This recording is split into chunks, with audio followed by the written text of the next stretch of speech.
10 तारीख को उत्तर प्रदेश के विधानसभा चुनाव चुनाव का परिणाम आना है, लेकिन उससे पहले जिस तरह से एग्जिट पोल्स इशारा कर रहे हैं, उससे ये साफ दिख रहा है कि भारतीय जनता पार्टी की सरकार बनती हुई दिख रही है। इससे समाजवादी पार्टी के अभी अलग-अलग प्रतिक्रिया आ रही हैं। केशव प्रसाद मौर्य ने भी कहा है कि अब जो अखिलेश यादव पहले 400 कहते थे, अब वो 100 पे निपट रहे हैं। अखिलेश यादव के साथ कदम पे कदम मिलाकर पूरा चुनाव लड़ने वाले सुभाषपा के अध्यक्ष ओम प्रकाश राजभर जी हैं हमारे साथ। सर, एग्जिट पोल जिस तरह से आ रहे हैं, उसको किस रूप में देखते हैं? क्योंकि साफ तौर पे इशारा कर रहे हैं कि भारतीय जनता पार्टी फिर से रिपीट कर रही है। देखिए, एग्जिट पोल को हम दो तरह से देखते हैं। एक तो जिस तरह मोदी जी ने 15-15 लाख का सपना दिखाया था, एक तो उस तरह हम इस एग्जिट पोल को देख रहे हैं। दूसरा एग्जिट पोल दिखाने वाले लोग बंगाल में 2/3 बहुमत की सरकार बीजेपी की बना रहे थे, फेल हो गए। दिल्ली में 2/3 बहुमत, यही एग्जिट पोल दिखा रहे थे लोग कि 2/3 बहुमत की सरकार आ रही है। राजस्थान में भी 2/3 बहुमत की सरकार बना रहे थे, तीनों जगह फेल हो गए। और यहाँ भी जो एग्जिट पोल आ रहा है वो पूर्ण रूप से हम इसको खारिज करते हैं और इनके एग्जिट पोल में सच्चाई नहीं है। राजू जी, जैसे जब ये एग्जिट पोल आना शुरू हुए हैं, तो भारतीय जनता पार्टी की तरफ से भी अलग अलग प्रतिक्रियाएं आई हैं। केशव प्रसाद मौर्य ने कहा है कि जो अखिलेश यादव चुनाव से पहले 400 सीट कह रहे थे, चुनाव के बीच में 300 सीट कह रहे थे, अब अपने साथियों के और कुंबे के साथ 100 पे निपट जा रहे हैं। किस रूप में देखते हैं इसको? 10 तारीख तक इंतजार कर लें, वो अपनी सीट बचा लें, यही बहुत बड़ी चीज़ है। उत्तर प्रदेश में 10 तारीख को भारतीय जनता पार्टी का सफाया होगा, समाजवादी पार्टी गठबंधन की सरकार बनेगी और माननीय अखिलेश यादव जी मुख्यमंत्री बनेंगे। इसको कोई रोक नहीं सकता है। चूँकि जो एग्जिट पोल दिखाने वाले लोग हैं, हम तो नहीं समझते कि इन पे कैसे कोई विश्वास करे। जब पहले चरण का चुनाव हुआ तो यही लोग, एग्जिट पोल दिखाने वाले लोगों ने कहा कि समाजवादी पार्टी वहाँ 39 से 40 सीट, 58 में 39 से 40 दिखा रहे थे। पहले, दूसरे, तीसरे में तो कहें कि समाजवादी पार्टी आगे है। चौथे चरण में आकर के लोगों ने कहा कि समाजवादी पार्टी पिछड़ गई है। फिर पाँचवें में कहा कि समाजवादी पार्टी आगे चली गई, छठवें में चली गई, सातवें में चली गई। और जब सातों चरण का एक साथ दिखाना हुआ तो फिर बीजेपी की सरकार बनाने लगे। तो ये भारतीय जनता पार्टी, जिसको लोग गोदी मीडिया कहते हैं, जो भाजपा के इशारे पर ये लोग काम करते हैं, कुछ ऐसे चैनल हैं जो जिस तरह का एग्जिट पोल दिखा रहे हैं, ये फर्जी है।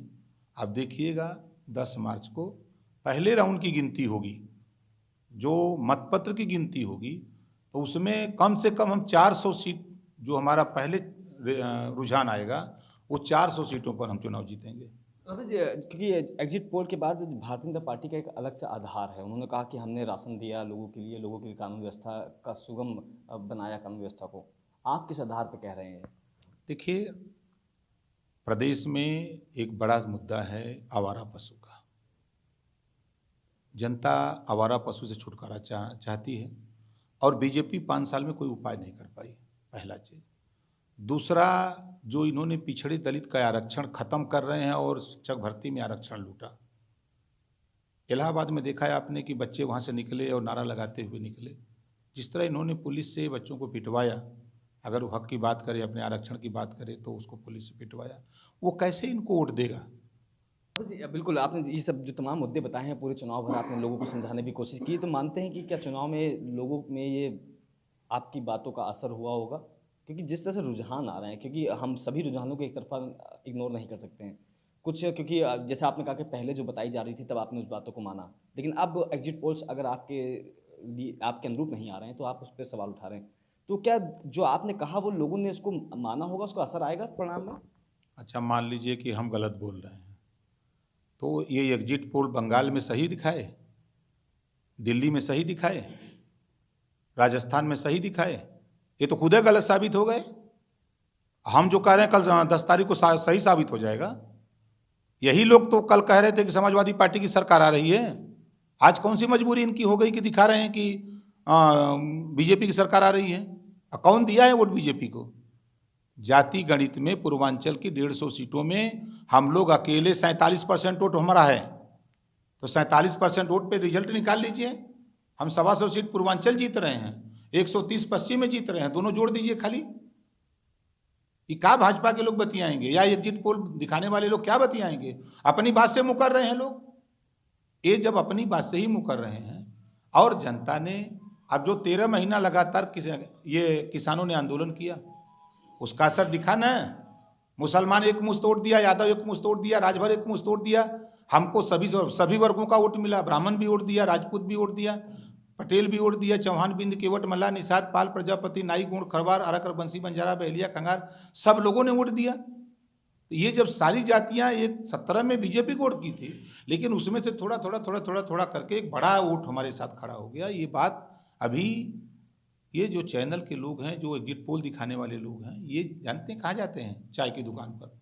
चुनाव का बिगुल बजता है तो राजनीति के माहिर लोग चाय की दुकान पर बैठते हैं और उन्हीं से ये पूछते हैं, तो स्वाभाविक है कि जो राजनीति का माहिर है वो बीजेपी के साथ है। तो वहाँ बैठा, अगर 10 आदमी बैठे हैं तो उसमें 6 आदमी बीजेपी के हैं, वही एग्जिट पोल दिखा रहे हैं।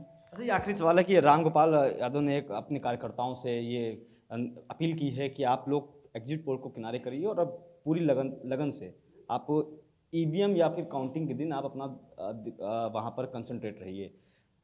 नरेशोत्तम पटेल ने भी कहा है कि ईवीएम में कुछ गड़बड़ी हो सकती है, इसलिए वहाँ पर 2 वकीलों की भी नियुक्ति की जा रही है कि 2 वकील हर उसमें रहेंगे। क्या मानते हैं कि जिस तरह से बीते दिनों कांग्रेस और बाकी दलों ने ईवीएम पर सवाल उठाए हैं, तो इस बार भी ईवीएम पर सवाल उठेंगे? देखिए, जो उनका निर्देश है, जैसे कोई बच्चा पढ़ता है तो उस गार्जियन को जब परीक्षा की टाइम आती है तो उसको चिंता होती है बच्चे को सुबह शाम जगा करके टाइम से पढ़ाना, टाइम से उसको व्यवस्था देना। तो जो हम लोगों ने ईवीएम मशीन में जो वोट बंद हो गया है, तो उसकी सुरक्षा की जिम्मेदारी तो जो मुखिया लोग हैं अपने नीचे कार्यकर्ता पदाधिकारियों को बताएंगे ना। ये कौन सी बड़ी बात है? उन्होंने कहा कि भाई इसे सावधान रहना, ऐसी ऐसी गड़बड़ी हो सकती है। जिस तरह बच्चे को बताया जाता है कि तुम मेहनत करो, उठो 2 बजे पढ़ो, तुमको परीक्षा देना है, पास होना है, तो उसी तरह ईवीएम की सुरक्षा करना हमारी जिम्मेदारी है। हम करेंगे, अपने जो नीचे हमारे वर्कर हैं उनको बताएंगे, जो हमारे पार्टी के नेता कार्यकर्ता उनको बताएंगे। अच्छा, अभी कितनी सीटें आप मान रहे हैं कि कितनी सीटें पे गठबंधन आएगी? देखिए, हम बार बार कह रहे हैं, पूर्ण बहुमत की सरकार बनाने जा रहे हैं। आप देख लीजिएगा 10 तारीख को आपको मिलेगा ये रिजल्ट और सारे एग्जिट पोल फेल होंगे। शुक्रिया हमसे बात करने की। तो ये थे ओम प्रकाश राजभर, जिन्होंने साफ तौर पे कहा कि सारे एग्जिट पोल फेल होने वाले हैं और समाजवादी पार्टी का गठबंधन पूर्ण बहुमत से सरकार बनाने जा रहा है। लखनऊ से वीडियो जर्नलिस्ट विजय वर्मा के साथ गगन मिश्रा, PTV भारत।